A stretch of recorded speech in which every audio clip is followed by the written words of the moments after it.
You are listening to the Two and Out CFL podcast, a proud member of the Canadian Football Podcast Network. Grab some poutine and a double-double. It's time for the Two and Out CFL podcast. He's got it!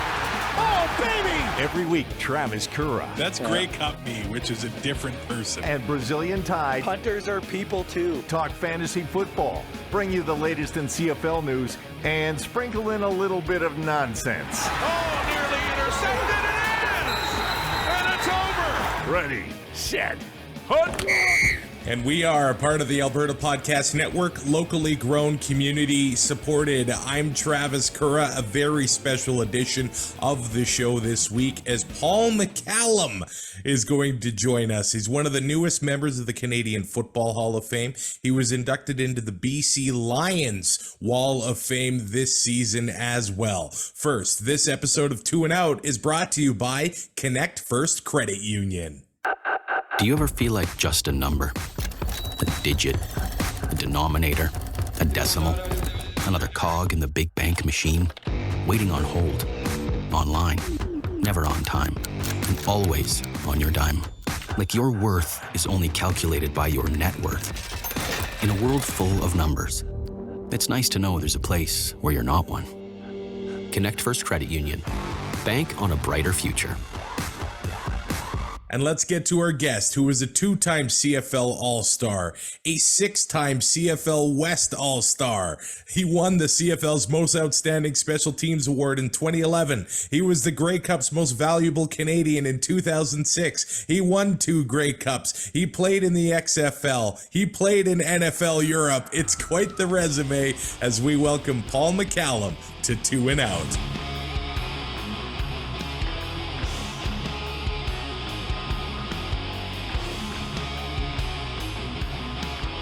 And joining the show today is, I guess, one of the newest members of the Canadian Football Hall of Fame, Paul McCallum. Thanks for coming on the show, and congratulations, first of all. Oh, I appreciate that, and sorry for being late this morning. Oh, it's all good. I always like, especially when an interview like this, to go back in time a little bit. Was soccer your first sports love? It was, yeah. No, I started playing soccer when I was 4 years old, and I went to Europe when I was 19, and that didn't turn out as a career, so I ended up coming home after a few months and went down to the local park to see some of my buddies, and their kicker quit, and I started kicking footballs. That was it. Just as a side note, I got to ask, I mean, seeing the success of the Canadians men's national team getting ready for the World Cup, I mean, is that still something that you're following or pretty excited about? It is. I mean, it's, I remember, was it the 86 World Cup when they were there? And I know some of the guys actually that played on that team, and so chatting with them, and it's just a real buzz because they've got some exciting players, Alfonso Davies and some of the rest of them. It's going to be exciting. I'm looking forward to it. Now, when you started playing for the Surrey Rams of the CJFL, what was the adjustment like from kicking a round ball to a crazy football that can go any direction? Yeah, it was a bit of a transition because it is a completely different way of kicking it. I mean, soccer ball, every time you kick it, it's in a different position of your feet, and you're kicking with both feet. The football, it took a little to get used to. I think the hardest transition for me was the fact that playing on a soccer team, you're always out and you're doing something and you're moving and you're running. And then when you're kicking field goals, you stand there and everyone goes and does their thing. And you just walk on, do it, and walk off. So that to me was the biggest adjustment. I've always been fascinated with the mindset of a kicker, because you're right. Sometimes, I mean, if the team's doing really well, and once in a while you just got to kick in an extra point, or if they're doing bad, you might be the only points that the team is getting at that moment. So to stay ready and to stay engaged in the game on the sideline, that must be just a challenging part of being a kicker. No doubt, it was really hard when I was just kicking field goals and not punting. I really, really enjoyed punting as well because you're in the game all the time. And later on in my career, when I just was kicking field goals, it took a little bit more to get used to of not actually going out on the field as much. But it's just one of those things. I still love the challenge, and so for me, that was what it was all about. And it wasn't too hard to stay focused. So it was okay. Now, also with football, I mean, in soccer, everybody's kicking, but in football, you're that guy, and you're almost expected to make the kicks, and you stand out more when a field goal attempt isn't successful. And I almost compare it to a quarterback, like throwing an interception. You got to have the short memory. Did that come easy, having the short memory, or are there ones that really kind of ate at you? It did and it didn't. I mean, football is the ultimate team sport, and I mean, if my center doesn't snap the ball perfectly, if the guy doesn't catch it nice and clean and put it down, if the laces were the wrong way, he has to spin it. Did he tilt it? Did he miss the tee? There's so many factors. Did they miss their blocks up ahead? So, I mean, I go out and I have to do my job like everyone else does, but nobody's perfect. And, well, let's just put this way. I'll name a teammate, unnamed. And, I missed a field goal before halftime, came into the locker room, and he came up to me and he just started chewing me a new one. And I just let him finish. And then I said, "Are you done?" He just looked at me. It was just your job. He turned to walk away.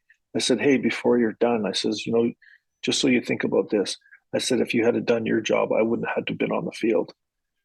I said, so I said, "We'll just leave it at that." And then he came back and we had to be separated. But, some of the other guys are laughing at me because it was an offensive lineman. He was going to kill you. I said, "Nah, I don't care. I says, unless I'm dead." I said, "I'll get him back." But it was one of those things where they're like, "Good for you," because it's true. I mean, if they block properly, give the time quarterback, the receiver runs his route, the receiver catches the ball, or the running back misses a block and the quarterback gets sacked. There's so many different factors that go on, and unfortunately, there's one thing I wanted to say at my induction that I didn't. But Don Matthews, I met him when I was playing in Las Vegas. I never played for him, but we were having a chat. And Sean Fleming had missed a field goal towards the end of the season. I heard that he was going to retire, so I asked Don, "How's Sean doing?" And he says, "Well, why? What's the matter?" I said, "Well, he missed that field goal. I heard that he took it really hard." And he said to me, "Listen," he said, "Sean didn't lose that game. And if Sean had made that field goal, he wouldn't have won the game." He said, "There's more plays in a football game that come down to one play. There's tons of ways of looking at things. I played in a game where I missed a field goal. Everyone talks about the missed a field goal. They don't talk about the fumble on the 4-yard line. They don't talk about the missed sack, the blown coverage. Yeah.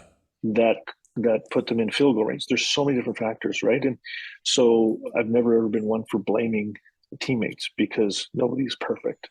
So, but that stuck with me. Don Matthews said kickers don't win games, they don't lose games.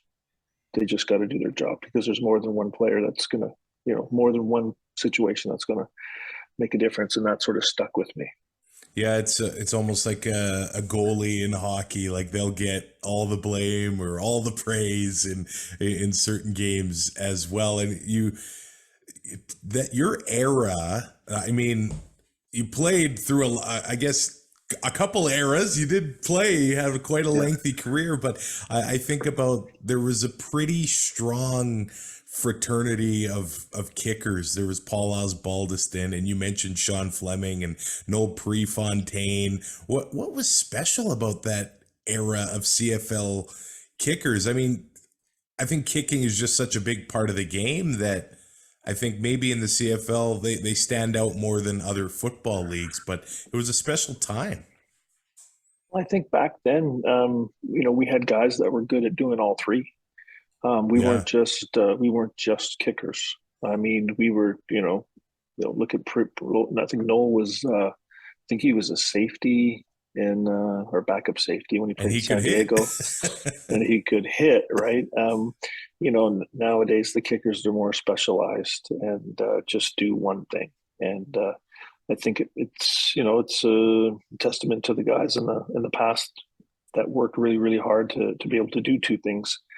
And the game was a little bit different back then, I think, too. I mean, they've changed a lot of the kicking rules, which I don't like. You're never going to see a kicker take off and run anymore because of the legal man downfield type of thing. So, it's unfortunate, but it's just a bit of a different game when it comes to the kickers and the kicking. No, when you started with the BC Lions for a short while in '93, of course, one of the all-time greats, Louis Pasaglia, was there. Were there any lessons that you took from him at the beginning of your career the rest of the way? Yeah, I have to say Louis had probably one of the best work ethics I've ever seen. In training camp, I remember he would say to me, "Let's go for a beer." Okay, we'll go for a beer. Then the next morning, first thing, he was up there and he had run probably, a mile before or a kilometer before I even got on the field. And the first time I got there and he's already done it and he's sweating and he just looked at me and goes, "Well, what are you doing?" I go, "What do you mean?" He goes, "You went out last night." He goes, "All right, go sweat it out."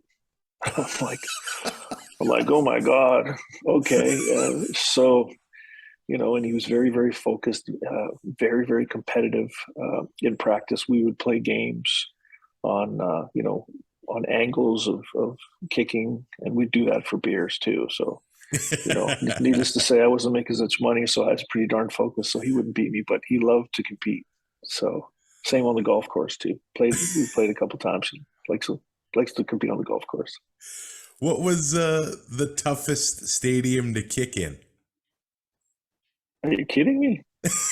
I know, I'm wearing the sweater. It had to be Taylor Field, wasn't it? Field. It was by far the wind gust. You'd hit the ball and it would just die. Winnipeg, believe it or not, I didn't mind because it was very unusual. The wind would sort of come into the center of the field and then go towards the goalposts. So depending where you were, as long as you got the ball past a certain angle, then you're okay.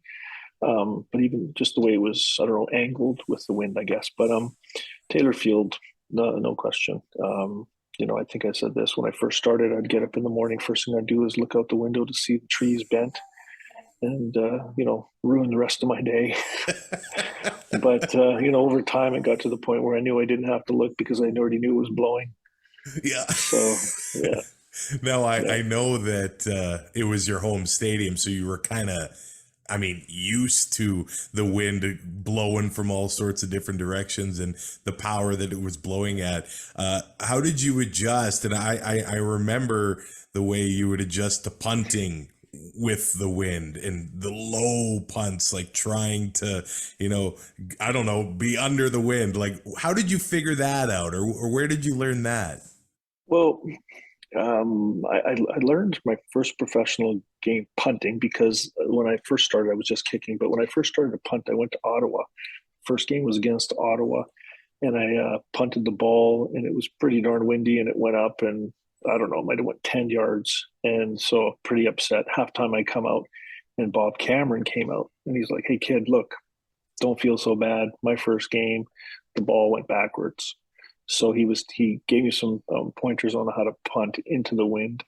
And then, just in practice and playing around, I realized trying to kick the ball high, even with the wind at your back, it'll push the tail down and it's not really going to go anywhere. So that's where I kind of got to the thought of, if I'm going to get anywhere here, I'm going to have to learn to directional punt it. Like I can kick it now and punt it. So it's kind of like a pass. So that's what I was doing. So I ended up spraying the ball all over the field, and I could make the returners run, and then they'd have to change and put two returners back there. But it was more along the lines of, let's just put it into the corners, get it on the ground, because you're not going to sky the ball even with the wind at your back. Now, 62-yard field goal, the longest in CFL history. What do you remember about that kick? There's a bit of a story to that. I think it was 3 weeks before that. I think we were playing Calgary, and it was a pretty windy day, and I wanted to kick the field goal, and it would have been like 73 yards. And Danny's like, I ran up to him and I said, I can hit this. And he said, you kidding me? And I won't repeat exactly what he told me. But anyway, I was pretty mad because I thought a Hail Mary, I thought I had a better chance than that. So anyway, we threw it up. We lost the game. But I didn't realize TSN had their cameras on my face. So as soon as the game's over, boom, they run up to me and say, what did you had an altercation with Danny. What is it? And I was like, well, I wanted to kick the field goal. And they're like, you could have made it? I go, well, I think so. Look how windy it is. So after the game, I guess they talked to Danny in the press conference, and they asked him, how far can Paul kick the ball? And he says, I don't know. So, so the next practice we had, it was the wind conditions in practice were pretty much identical to the game. He never said anything to me. He calls practice, and then before he lets the team go, he's like, oh, but let's go into the stadium first. We're going to hit some field goals. So then he starts, and I wasn't even ready. I wasn't warm. He said, all right, just go to the 50. So I started at 50, and it happened to be media day. And sure enough, I hit the 73-yard field goal. And he's like, okay, all right. So then 2 games later, we're playing Edmonton, and I'm running out to punt. And my holder, Dylan Ching, he's like, no, go get your tee. And then I turned, and he ran, he goes, don't worry. He ran, he got my tee. We go out, and Jeremy's like, all right, here we go. So, I was about, and this is an interesting thing, I was about a quarter of a yard from 63 yards. And I thought, well, do I just back it up to 63, or do I just, it might screw up the spin of the ball and the hold. So I was like, I'll just leave it where it's at. So I hit it, and I said to the league, is that 63 or 62? And they go, no, you have to attain the yardage. I was like, okay, fine, 62.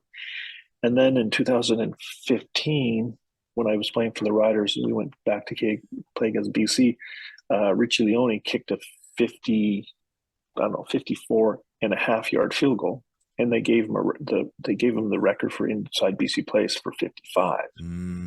So I'm like going, wait a minute. So I called the league statistician, and I said, look, if it's 55 and it's 55, I said, what's the rule? I said, because I hit mine and it was like 8 inches from 63. And he said, no. He said, then it should be 63 yards. And I was like, okay. He said, but I have to send him. He said, but I have to send him all the film and all this stuff to prove it. So I did that. So it's actually supposed to be changed to 63 yards. Okay. I know Steve Daniel, right? And yes, the amount of work he's put in for some of the historical stats, it's incredible. Yeah. So we'll have to update the Wikipedia and everything like that. Yeah. Well, with the, I don't know if he's officially done it, but he said he was going to. But the other stat that he changed is because of the wind, instead of punting into the wind, I had a league record. I think it was like eight missed field goals, something like that, because instead of punting, we would line up in field goal formation on our 20-yard line, and then I would just drive the ball out of bounds or something like that. Okay. So those got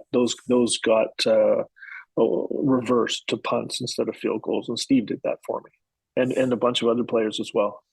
So that ups the career percentage. Just I think it was like 0.7 or something like that. But yeah. So, you talked about football being the ultimate team sport, and a lot can happen in just a field goal. There's a lot of things that need to go right. So was continuity with your long snapper and your holder important? Who was your favorite? Maybe that's not a fair question, but who are guys that you remember helping you out with that? That's an interesting, a lot of good ones. Jarius Jackson, I had him for my record. Consecutive field goals. Darren Flutie, he was my first holder, and it was something. But it starts, believe it or not, it starts with the center, because if the center's snapping a nice tight spiral, right, making it easier for the holder, like I said, it makes that much of a difference. And I always watched the ball coming from the center's hands to make sure that it's going to be where it needs to be. Because if the ball snapped behind them, then it messes up your timing, because you've got to get the ball off in anywhere between 1.25 and 1.3 seconds. Otherwise, they can get blocked. So everything when I leave to go makes a difference. There's so many different factors. It's too hard to explain verbally. It's a bit easier to show, but it makes a huge difference. One year, I think in Saskatchewan, I had, I think, 3 centers and 5 holders. It was brutal. Right. So it's not easy, and it messes with you mentally. So. What was your favorite part of being a CFL player? I remember, and this was towards the end of your career, and I don't know if you remember this. It was one of those State of the League addresses that they do at the Grey Cup. And there was a lady that stood up, and her biggest complaint was access to the players. And she felt that she didn't have access anymore. And you came off of the back wall of the hotel ballroom and walked up and shook her hand, which I think was such a cool moment and something you probably only see in the CFL. But what was your favorite part of being a CFL player? Things like that, having interactions with the fans.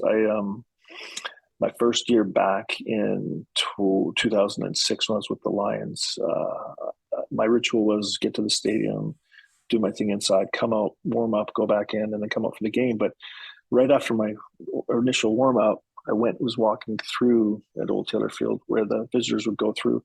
And there was I don't know if it was a security guard or an usher, and he stopped me, and he had told me that his son was having, I guess, adolescent teenage issues and things like that. And they didn't know what was going on with him. As most parents, you just kind of find out and figure it out. Yeah. But I had spoken to him. Don't remember what I said, but the father told me, and he started to well up. He said, whatever you said, you changed his life, in the sense of he had a bit more focus and a bit more determination of what he wanted to do, which was he wanted to go be a kicker and play football. And so, he realized he had to go and do better in school to get the grades, go to university and everything else. And he just said to me, thank you, whatever it is you said to my son, because, he's now in university and he's kicking, and, his life's on track and has a path. And I'm like going, thanks, dude. I'm trying to get ready for a game, and you're just making me well up. Yeah. So there's that, and then there's one other thing was in Saskatchewan. I think it was before a Labor Day game. Al Ford brought myself, Chris Sarka, and another player in, and said, "Look, I know tomorrow night is the night before the game, but there's this lady. She's getting married the night before the game, and then they're coming to the game, but." Her husband's wishes is, or she wishes to have her husband's favorite players come to the wedding. So he's like, you don't have to, but I just thought I'd let you know. So wow. I think it was myself and 2 other players. We waited at the back of the Italian Cultural Center. And then the sister came and got us out the back when they were doing their dance. And so they're doing their dance, and then we just kind of walk up from behind the stage, and we're standing there. And they're dancing, and all of a sudden he sees me. He didn't drop her, but he kind of like and comes running over, and she's standing there. Everyone has started laughing, and she just put her hands up in the air, like, and he's like, "This is the best part of the day." And I'm like, "Oh, shut up, you idiot!" Like, you're ruining it. Yeah. So, and then I think it was maybe a year or 2, I can't recall, and we would do the fan autograph session. And they would come up, and I still remember them, and come up, and they've got their baby with them. And then the next year they're carrying one along, and she's got another one. And so it's kind of cool. Yeah, those are some cool stories. And that might be an only in Saskatchewan thing where, the riders show up to a wedding, or part of the riders show up, and the fans are just blown away. This playing in BC, which is home for you. So when you got to win 2 Grey Cups there, that must have been it's that 2006 Grey Cup. I mean, you put some pivotal points on the board too. So those must have been special games. Yeah, the 2006 game. I think mentally that's when I kind of changed, with everything that happened in Saskatchewan and being told that my career's pretty much coming to an end, and you're not as good anymore and all the rest of it. I think my focus, it just doubled. And I remember after winning the Grey Cup, I'd never experienced that in my whole career before, that I was just mentally drained. I guess I just maintained such a focus and of wanting to do the job right and everything else. Just my focus was very high. And in that Grey Cup, I remember I had just such a calm sense to me. I was focused. I wasn't worried. I had no bad thoughts. Like I always say to kickers, I mean, if you go out there, what are you thinking about? Oh, I don't want to miss or this. I said, well, you're going to miss as soon as you think like that. But that game, I didn't. I never had any of that, and I just sort of from then kept going. So I mean, that was a special Grey Cup to be able to kick that many field goals and to help them win. But the 2011 season was even more special, I guess, because of the way we started 0-5. The kick that broke my streak was returned for a touchdown, and then I kicked a 53-yarder to win, to seal first place in the Western Final, and then to win at home. I mean, I always thought what it must feel like when Louis won it at home in '94, and other kickers. It's great to win the Grey Cup, but to win it at home is even more special. So, yeah, that's there's lots of positive things and happy memories from those Grey Cups. Yeah, I was gonna ask you that. As your career went on, you, especially when it came to kicking field goals, got better. Like you had your better or best years as you seem to go on playing in BC Place, and maybe playing indoors helped being at home and having those games. But was it what happened in Saskatchewan? And you mentioned noticing that change in you around the 2006 game. Is that what factored into that? I would say a little bit of that, as well as I had a gentleman call me who was doing a thesis on, it's called Head Trajectory and How to Focus. And I've talked to lots of athletes about it. And it's basically when you talk to an athlete and they say, well, I was in the zone. And I would ask them, I said, well, do you know how to get into the zone? And do you know what it is that makes you feel like you're in the zone? And they're like, no clue. But I had this guy talk to me and explain it to me. Because like I said, he was writing it in his thesis. And it was your vision. And what he said was, from when you look at an object, what is the time it takes for you to look at it and for you to process it in your brain? Like, how long would that take? And I said, oh, I don't know. And he says, well, your eyes have to be centered in, and this someone's going to say, this is a kooky thing, but I can prove it. It slows things down. If your eyes are centered in your eye socket and you're not using any of your peripheral vision outside of 5 degrees. So whatever you're looking at, anything outside of 5 degrees of and using your peripheral, your brain has to process what you're looking at. Right. So for me, it was basically keeping that whole thing about keeping your head down. And when you're looking at things, when receivers talk about they see the ball coming and they can see it spinning and they can see the dimples, you're not going to be able to do that looking over your shoulder. You're going to have to turn your head around and really look at the ball and concentrate. So for me, when I was kicking, it was the way that I was aligning my head to the snap, turning my head to watch it come down, putting my head down to watch the ball so that my eyes were always centered, and everything just slowed down.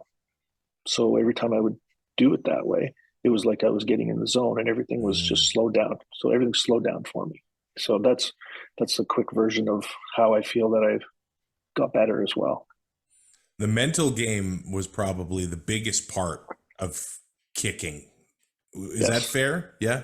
100%. I mean, I remember I was in BC and they brought a guy in called Wayne Lamley, and his legs were as big as my waist. He had such a strong leg. I'm like, how are you going to compete with this? But it was a mental thing. So when he and I would compete, he'd hit one, I'd hit one, he'd miss one, and then I'd hit one. that I'd hit one. And that kind of weighs on you, right? So just having that mental toughness. And for me, it was competitiveness, focus, and determination to win and to do my job to help the team win.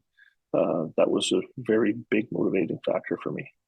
Now, you just got done being inducted into the Hall of Fame in Hamilton.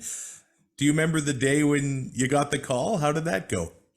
Yeah, no, it went really well. I was actually working in a Starbucks, and Daryl Davis actually called me. He was part of the committee, and when I was nominated, he had asked the board, I guess, the nomination committee, if he could be the one to call me, and they said yes. And so anyway, I've got lots of friends in Saskatchewan, and my phone rings, and I look, and it's a 306 number, and I'm like, okay, what's going on? So I pick up the phone. It's Daryl. And I was just packing up and going out to my car. And so he's telling me, congratulations and everything like that. And then I sat down, and my mom passed away in 2015. And I don't know, wasn't even thinking about it. And then all of a sudden it dawned on me it was her birthday. So wow, it was cool that I got the phone call on her birthday.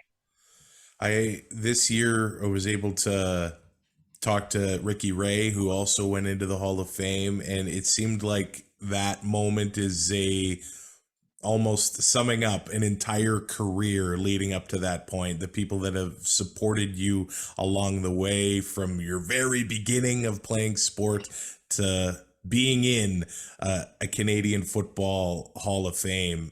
That day in Hamilton, seeing your bust, which I think they did a pretty good job on, that must have been honestly just mind-blowing. It was. It was interesting because, I mean, playing against Ricky and Chip Cox in Montreal, I'd never spoken to them. And so everything that I had experienced from the phone call till meeting them, I just said to them, I said, my experience, and I asked them, and they're like, exact same experience, which is when you're playing and you don't really get a chance to really enjoy it. And then from the day I got the phone call till meeting them, the amount of memories that come back, you're just like, I forgot about this. I forgot about that. I forgot about this. And both of them said the exact same thing. And Chip says to me, he said, his mentality was he played the game, they won the game. He wanted to start working out to play the next game. He was just so driven that way. And he said he never had a chance to do that, to sort of think back and appreciate what he had done. And Ricky's the same way. We're just competitive, want to win, want to get better, and never actually had a chance to enjoy it. But for me, when I got cut in BC in 15 and then came to Saskatchewan, I remember thinking to myself, like, you know what, this is it. So I did soak it in a little bit. So it was, I had some fun and was joking around. And one story, which was funny, was in Saskatchewan, they brought in a linebacker, young.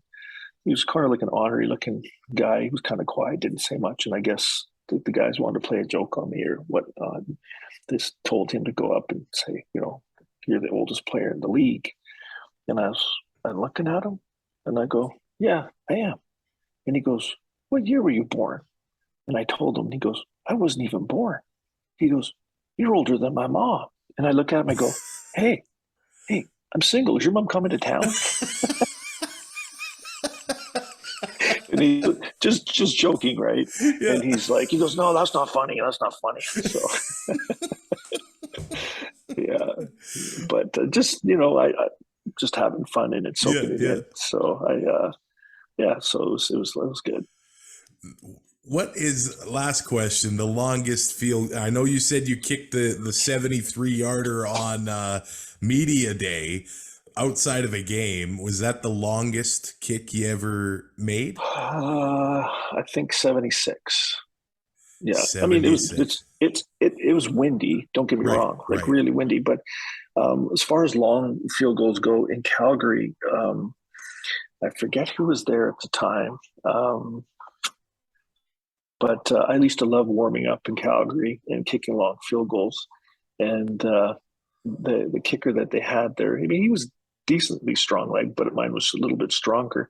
And so you'd usually warm up on one side of the field, and then you would back up, and then he would be warm up one side, you'd be warm up on the other side. And so what would happen is I would literally just go back to the 55 and then just go back to the 60. And then I just turn around and go the other direction, work my way in. And so I remember I had gotten to the other side of the field, and then he jumped and he went to the other side and he hit one. And I jokingly said to him, I go, man, you didn't hit that very well. And he goes, what are you talking about? And so I had already gone from the other side. So I go, well, you need to do this. And then I kicked it basically from back on my side, like 65 yards over his, but the other way. Yeah. So, and in Calgary, it didn't have to be windy, just the thin air, the ball would go. So 67 with no wind in Calgary wasn't far off.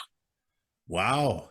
I mean, you talk about Denver, Mile High and things like that. And little things that when you're, I mean, the margin of error is so small on a long field goal like that you notice things like the air in Calgary. So Vancouver's indoors. Did you notice a different in flight there too?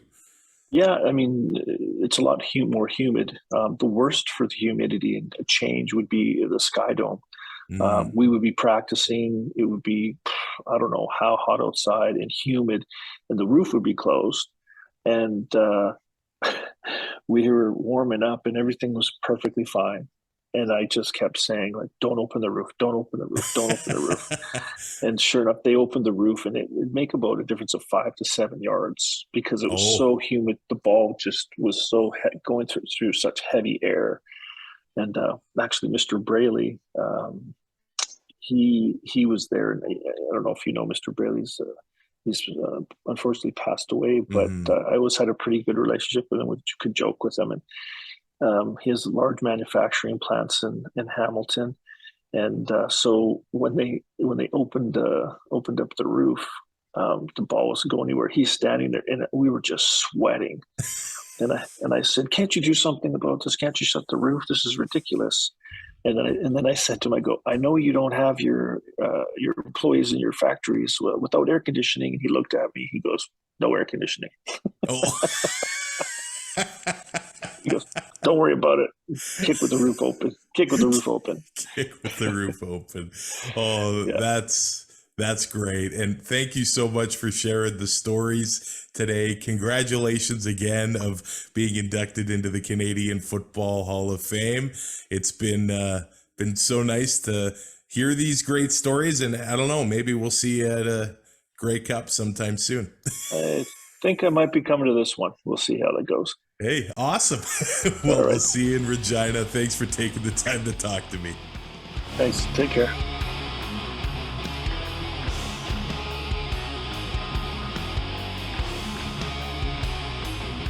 Thanks again to Paul McCallum for coming on the 2 and Out CFL podcast, and congratulations again on being inducted into the Canadian Football Hall of Fame.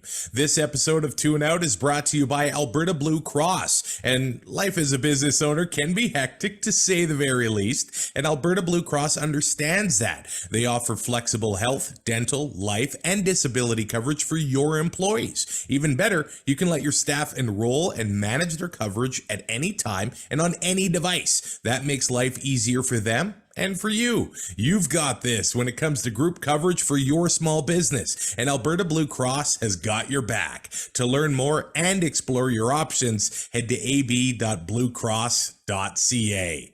Thanks for click and play on this episode of 2 and Out. We'll be back on Thursday, getting you ready for week 17 of CFL action. You can rate, review, and subscribe to 2 and Out on your favorite podcatcher, and make sure you subscribe, like, ring the bell, and leave a comment on YouTube as well. We'll talk to you on Thursday. Thanks for listening. Find more great shows like this at CF Pod Network on Twitter.